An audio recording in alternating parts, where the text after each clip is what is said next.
ሃይ ሰላም እንደምን ሰነበታችሁ ተመልካቾቼ እንኳን በሰላም ወደዚህ ቻናል መጣችሁ። እንደተለመደው ዛሬ በአዲስ ስራ መጥቻለሁ። ዛሬ ይዤላችሁ የመጣሁት ልዩ የአትክልት ስልስ አሰራር ነው። እንደምትወዱት ተስፋ አደርጋለሁ። በዚህ አጋጣሚ ሼር፣ ሰብስክራይብ እያደረጋችሁና ኮሜንት እየሰጣችሁኝ ለምታበረታቱኝ ሁሉ ከልቤ ነው የማመሰግነው። እንግዲህ አሁን ወደ አሰራሩ እሄዳለሁ። አብራችሁን ቆዩ።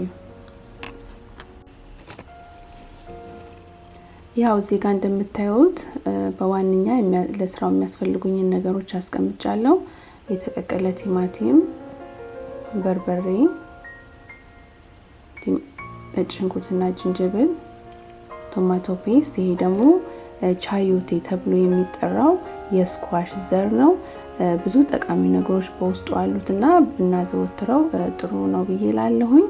ግማሽ ጥቅል ጎመን፣ ካሮት፣ ትልቁ ቃሪያ፣ ያ ደግሞ ደንበርጃን ወይም ደግሞ ኤግፕላንት የምንለው ነው እና ሽንኩርት የተጠቀምኩት ነጣ ያለውን ሽንኩርት ነው። 4 ሽንኩርት ተጠቅሜያለሁኝ እና አሁን ስራውን ስጀምር ጥቅል ጎመኑን፣ ካሮቱን፣ ደንበርጃኑንና ቻዮቴውን ከትፋለሁኝ ማለት ነው። እና በጥቅል ጎመን የጀመርኩት ጥቅል ጎመኑን ግማሽ ጥቅል ጎመን ነው የምጠቀመው። ያው ስቲም የማደርገው ደግሞ በኢንስታንት ፓት ውስጥ ነው። ትንሽዬ ውሃ ከግማሽ ኩባያ ያነሰ ውሃ ጨምሬያለሁኝ።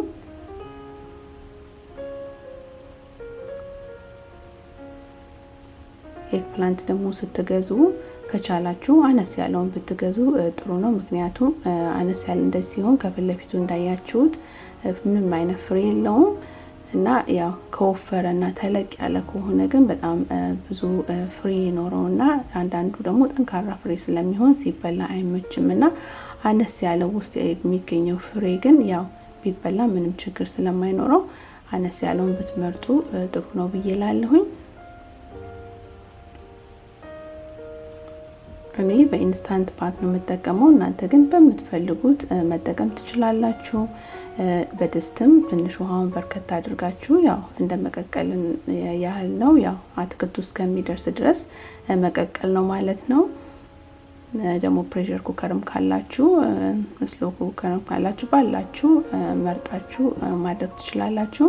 ካሮቱንም እንዳያችሁት ሁሉንም በአንድ አይነት ሳይዝ ከትፌ ጨምሬያለሁኝ። ይሄንን ደግሞ ስትልጡት ቆርጣችሁ ለሁለት ብትልጡት ይሻላል። እንደዚህ አይመችም፣ ብዙም አልተመቸኝም እና ውስጡ ያለውን ፍሬ ማውጣታችሁን አትርሱ። ይሄ በጣም ቆንጆ አትክልት ነውና በተለያዩ አይነት መልኩ መስራት ትችላላችሁ። በቀይ ወጥም ልክ እንደ ዱባ ማለት ነው። በቀይ ወጥም በአልጫም አድርጋችሁ ብትሰሩት በጣም ቆንጆ ጣዕም ነው ያለውና ሁል ጊዜ እንግዲህ የተለመዱ ነገሮችን ብቻ ሳይሆን ለየት አድርገን አንዳንዴ ከለመድናቸው ውስጥ ጋር አብረን ደባልቀን ብንሰራ በጣም ጥሩ ነው ብዬ እላለሁ። እኔ ጣዕሙን በጣም ነው የወደድኩት እና እናንተም ብትሞክሩት በጣም ነው ደስ የሚለኝ እና ይሄንን ያው እንዳልኳችሁ በጣም ትንሽ ውሃ ነው፣ ከግማሽ ያነሰ ውሃ ነው። ብዙ ውሃ እንዲበዛበት ስለማልፈልግ ማለት ነው። ለ5 ደቂቃ ያህል ብቻ ነው እንትን ማድርገው ማኑዋል አድርጌ 5 ደቂቃ አረግበታለሁ። ከዛ ደግሞ ይሄ እየበሰለልኝ እያለ እዚህ ጋር ሽንኩርት ማብሰልን እጨምራለሁኝ። ያው ሰዓት እንዳይረዝምብኝ ብዬ ሽንኩርቱን ኦልሬዲ ማብሰል ጀምሬያለሁ። የተጠቀምኩት ዘይት የአቮካዶ ዘይት ነው።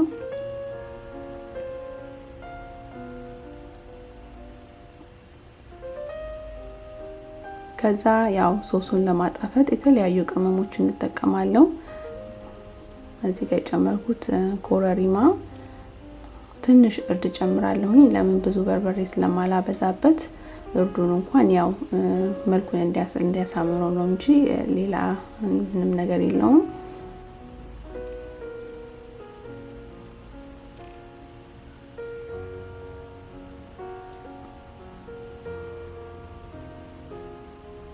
እናንተ የምትፈልጉትን ቅመም ያጣፍጥልኛል ይሄ ምንጭኛል የምትሉትን ቅመም መጨመር ትችላላችሁ። ያው እኔ የድንብላል ዱቄት እንጨምራለሁኝ የስጋ መጥበሻና ደግሞ ትንሽ ከሙንም በኋላ ጨምራለሁኝ። አሁን በርበሬ እያየሁኝ የሚበቃኝን ያህል በርበሬ ጨምራለሁ።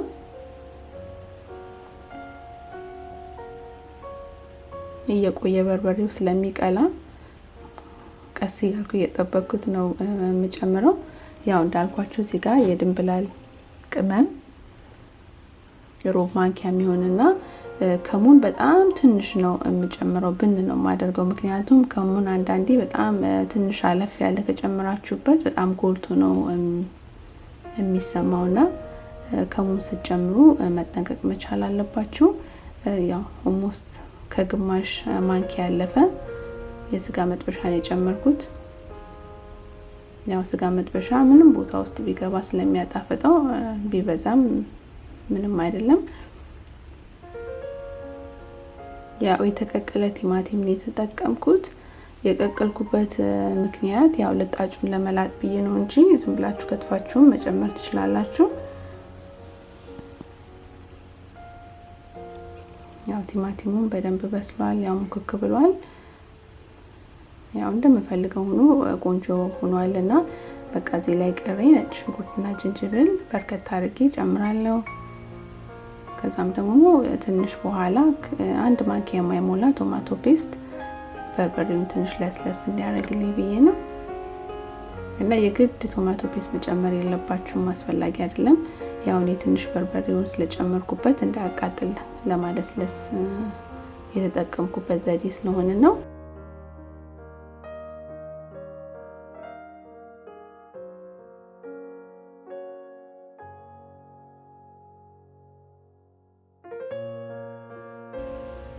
ይሄንን ምግብ ሰርታችሁ ብትቀምሱት በጣም ነው የሚጣፍጠው። እንዴ ያው አትክልቱም ደግሞ እዚህ ጋር ፍጥጥ ብሎ ይታያል፣ ግን በጣም ሙክክ ብሎ ነው የበሰለው። ከፈለጋችሁ በሹካ ወይ በጠርሙስ ነገር ወይም ደግሞ በጭልፋ ሙቀጫም ነገር ካላችሁ በሱ መታመታ አድርጋችሁ ድፍጥጥ ማለት ያው ፈጨት አድርጉት። ያው እኔ ቀለል እንዲለኝ በዚህ አድርጌያለሁኝ። ይሄ ማለት ደግሞ ልክ እንደ ጁስ ብጥብጥ አይደለም የማረገው። ያው ዝም ብዬ ነው ትንሽ ፈጨት በቃ ፍጥጥ እያለ ያው ሙጥት አላደርገውም። ያው አትክልቱ ከስር እንዳለ ማለት ነው ራሱ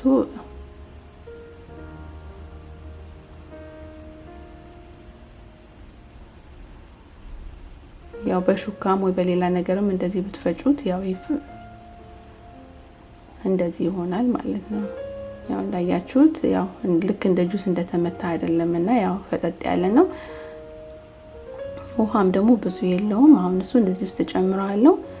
ይሄንን ምግብ ያስተዋወቁኝ ጓደኞቼ ናቸው። ሄሺያን ጓደኞች አሉኝና ምግብን እንደዚህ አድርገው ነው የሚሰሩትና ይሄን አትክልት በመጠቀም ውስጡ ማለት ነው ልክ እንደኛም በርበሬ ያው በደንብ እንደዚህ ያሳምረውትም ባይሰሩትም ያው በቲማቲም በሽንኩርት እና በቶማቶ ፔስት ያደርጉና ከላዩ ላይ ክራብ ወይም ደግሞ መሽሩም ወይም ደግሞ የበግ ስጋ ሰርጥ ይጨምሩበታል ማለት ነውና በጣም ነው ሶሳቸውን በጣም ነው የምወደውና ለምን ይሰርቸው በእንጀራ አልሞክሩም ብዬ ሰርቸው በጣም ነው የወደድኩትኝና ከዛ በኋላ ሁሉ ጊዜ በቤቴ ውስጥ ሰራዋለሁኝ። አሁን እዚህ ጋር ስታዩት ቶማቶ የቲማቲም ሳልሳ ነው እንጂ የሚመስለው ሌላ ምንም አትክልት ያለው ራሱ ውስጡ አይመስልምና አንዳንዴ አትክልት ለማይበሉ ልጆች እንደዚህ አድርጎ ሰርቶ መስጠት ይቻላል ማለት ነው። እና ውሃው እስከሚመጥልኝና ዘይቱ እስከሚወጣልኝ ድረስ እጠብቃለሁ። ያው እንግዲህ እዚህ ጋር እንደምታዩት ውሃው እየወጣ ነው። ጋዙን ቅንስ አድርጌዋለሁ። እንደምታዩት ፍር ብሎ ይወላችሁ ምንም አትክልት ነገር የሚታይ ነገር የለም። ለድለድ ብሎ ቆንጆ ሆኗል። እንደዚህ ማድርጋችሁ ትንሽ ቃሪያ ሰንጠቅ አድርጋችሁ እንደዚህ መመገብ ይቻላል። እኔ ደግሞ ቅድም ያላሳየዋችሁ ነገር ፍሮዘን ቆስጣ ጨምርበታለሁኝ እና ፍሬሽ ስለሌለኝ ፍሮዘን ነው የምጠቀመው። ለዛ ነው የረሳሁት ፍሮዘን ስለሆነ እና እሱን ጨምርበታለሁኝ። ከዛም ቃሪያ ጨምሬ 1-2 ደቂቃ ፍሮዝን ቆስጣውንና ቃሪያውን ከጨመርኩኝ በኋላ 1-2 ደቂቃ ነው ማቆየው። አጠፋዋለሁ ማለት ነው። ደርሷል ማለት ነው።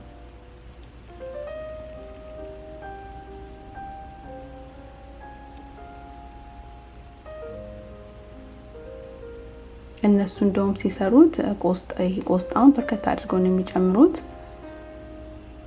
እኔ ግን ትንሽ አነስ ሲል ጣዕሙን ስለምወደው ያው ለዛ ነው አነስ አድርጌ ጨመርኩት። ያው እንዳያችሁት አሰራሩ ራሱ ቀላል አሰራር ነው፣ ብዙ ከባድ አይደለም። ቬጂቴብሎቹን አንድ ላይ ሰብስቦ ቀቅሎ ሳልሳ ሰርቶ መጨመር ነው እና በጣም ቆንጆ አሰራር ነው። ማንም ሰው ሊሰራው የሚችል ነው። ለጾም ብቻ ሳይሆን ይሄ ለማይጾሙም ጥሩ አማራጭ ነው ብዬ እላለሁኝ። እና ይሄንን ምግብ ሲመገቡ ብዙ ጊዜ ፒክልስ ይጠቀማሉ። የካቤጅ፣ ካሮት እና የተለያዩ እንትኖች እድግል አድርገው በሱ ነው የሚጠቀሙት። ለዛ ምክንያት እኔ ትንሽዬ ቲማቲም ሰላጣ ሰርቻለሁ። በሱ እንደዚህ አድርገን መመገብ እንችላለን። ጥሩ አማራጭ ነው፣ ቆንጆ ነው። እና ከወደዳችሁት ላይክ ማድረጋችሁን አትርሱ። ለዛሬ ያሰብኩት ስራ ይህንን ይመስላል። በሚቀጥለው እስከምንገናኝ ሰላም ቆዩ።